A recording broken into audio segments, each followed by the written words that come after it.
Whether it's weight loss, better cardiovascular health, improved blood circulation, or anti-aging, the solution to a lot of problems is this one simple thing: sauna.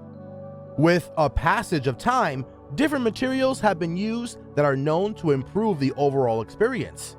What are those materials? What's the whole procedure? How are saunas made?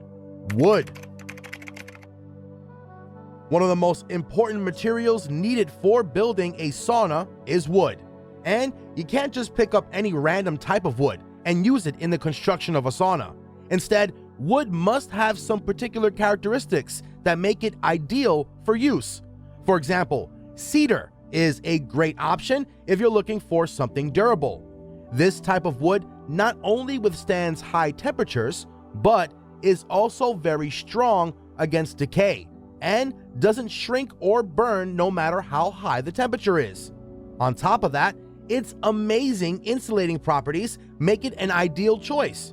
Besides cedar, another great option is hemlock. For some people, cedar can be a little too expensive, so hemlock is usually the go-to option for the people that are working on a budget. Just like cedar, it's also very durable and moisture resistant, along with a surprisingly low amount of resin. Besides that, hemlock is also a better option for those people that have sensitive noses and are allergic to scent, as this wood has almost no scent. Now, if you weren't sold on cedar or hemlock, we have a third option for you. Found in northern, eastern, and central Europe, the third most famous type of wood used in saunas is the Nordic spruce.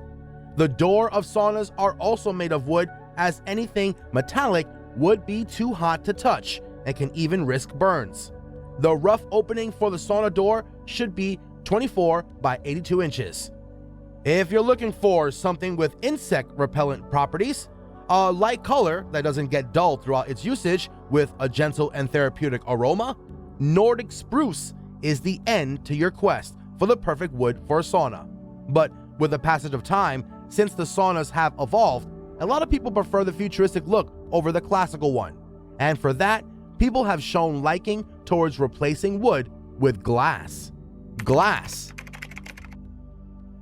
Instead of using wood for the loungers, glass is used, and it does wonders to the appearance of the whole thing. The design not only looks futuristic and elegant, but it also helps with the transparency and view of the whole sauna experience. For the doors, 8mm thick ESG is used, while during the rest of the construction procedure, 10mm is used.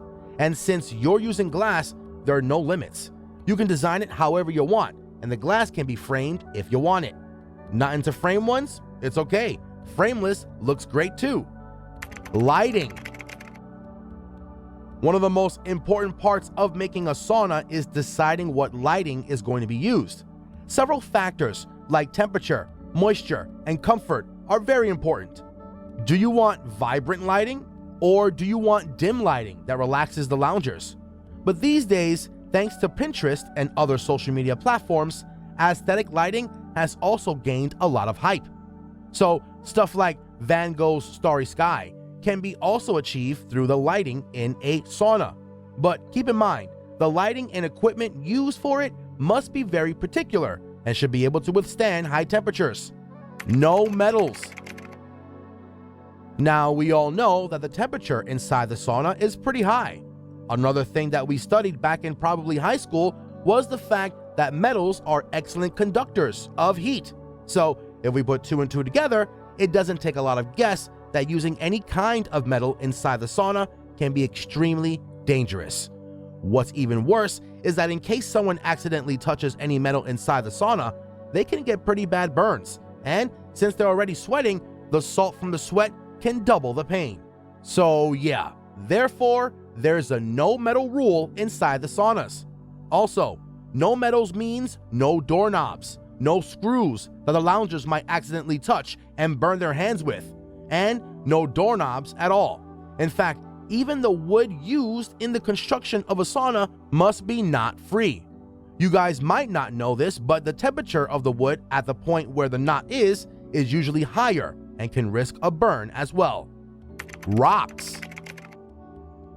One of the most important materials needed for a sauna is the rocks. The rocks get heated up, and when you splash water on them, they let out steam that makes the loungers sweat. But what types of rocks are ideal for saunas? You can't just pick up any random rock and use them. There are certain things that you must keep in mind. The rocks used in saunas must be igneous, heavy, and rough. Another extremely important thing about them is that they must be non-porous, because boy, if they have pores or cracks, they might explode after being exposed to heat for such a long time. One of the best options is non-porous granite rocks. Ventilation points. Now, we know how a sauna works. You sit inside it while the room temperature increases to the point where you start sweating. But have you ever seen an open window or an open door in the sauna? Nope. Any open door or window might cause the room to cool down and let out the heat. But no one wants to suffocate in there either. So, to maintain a balance, ventilation points are kept during the construction of a sauna. Usually, 3 ventilation points are kept to make sure that the oxygen concentration in the room doesn't drop. 1 in the ceiling, 1 on the floor, and 1 above the heater. Now that we're done talking about the material and other minor things, let's jump into the basics of the working of a sauna. How it's made. So for a sauna, all you need is the material that we have mentioned earlier, a professional electrician to deal with the wiring and other electrical detailing, and a particular spot. Remember, your sauna must be at a relatively high spot where there's no risk of flooding. Make sure that there's no running water body nearby and there's no overhanging trees as well. Salons, spas, and other beauty treatment centers have their own way of heating up the rocks. They can either use electricity, fuel, or wood. It usually comes down to cost efficiency. A lot of salons prefer electric heating as it is more easy and quick. Saunas usually have multiple layers of flooring, but why? Well, because the first layer of flooring, that is the ceramic tile, is used to collect moisture that is produced by heating up the rocks and throwing water on them. After that, the second layer of flooring is usually detachable and is taken off when it's time to clean up. The addition of benches is customized and depends on the number of people that can occupy the sauna simultaneously. Infrared saunas. Another type of sauna that is commonly used in high-end treatment centers and luxury spas is the infrared sauna. Now, in the traditional sauna, the whole room gets heated up and the person sitting inside sweats profusely. But when it comes to the new infrared saunas, the infrared heaters target the body of the sauna bather directly instead of heating up the whole room. This means that the sauna itself operates at a relatively lower air temperature, unlike the traditional saunas.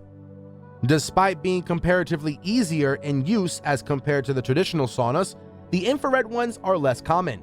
But why is that? Because the majority of the people who believe in saunas and their benefits prefer the natural and traditional way instead of the infrared one. A lot of people don't trust radiation and consider them harmful anyways, so call it the newness of the product or the lack of familiarity of the general public, but infrared saunas are comparatively less popular among people. Also, the installation and maintenance of infrared saunas are much more difficult than the traditional ones. Click on one of the 2 videos on your screen right now. We'll catch you guys in the next one.